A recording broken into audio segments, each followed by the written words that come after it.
En bloc face aux gardes de la prison d'Akpro Misserete, les partisans de Rekia Madougou réclament sa libération. L'opposante est en détention provisoire depuis un mois pour financement du terrorisme. C'est parce que l'opposante au régime en place qu'elle a été détenue. Rekia n'est pas une terroriste. Aujourd'hui, il y a une dictature qui est assise dans notre pays. Il y a un seul parti érigé en haut, il ne veut plus affaire avec les oppositions.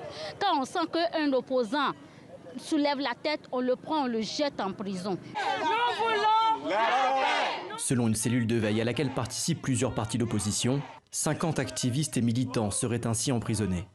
Sébastien Javon, Komi Kouchi, Laurent Métognon, plusieurs grands noms de l'opposition ont été condamnés ces 5 dernières années, que ce soit pour détournement de fonds, abus de fonction ou encore trafic de drogue. Certains ont fui le pays pour échapper à la prison. Rekia Madougou allonge aujourd'hui la liste des personnalités politiques derrière les barreaux. Sa mère est l'une des rares à pouvoir la voir. Lorsqu'elle sort de la visite ce jour-là, elle est choquée par ce qu'elle vient de vivre. Il y a au moins 6 hommes qui nous ont encerclés. Donc je ne peux même pas parler avec ma fille. Au plus, c'est 5 minutes. Le fait de lui donner à manger. J'ai le cœur très serré, très serré.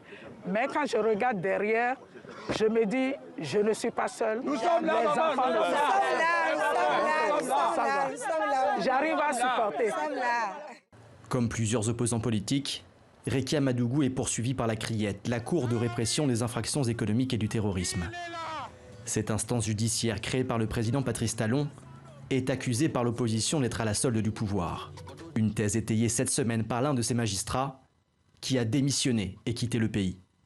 Nous agissons sur ordre du gouvernement et il en est de même dans le dossier de Madougou. Ce dossier est vide. C'est la chancellerie, par le biais du ministre Quenor Maxime, qui nous a demandé de placer Rekia Madougou et qu'il ne fallait donc pas chercher à analyser les faits, à les apprécier. Le gouvernement dément catégoriquement et dénonce une manipulation politique pour provoquer une insurrection.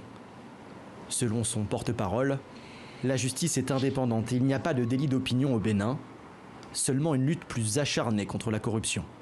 Notre pays a décidé de prendre son destin en main et de ne plus laisser aucune place à l'impunité, à l'enrichissement illicite et que nul n'est au-dessus de la loi. Ce n'est pas parce qu'on a tâté de la politique qu'on est dans une impunité ou dans une immunité. Selon le dernier rapport d'Amnesty International, le droit à la liberté d'expression et à la manifestation a été indûment restreint au Bénin.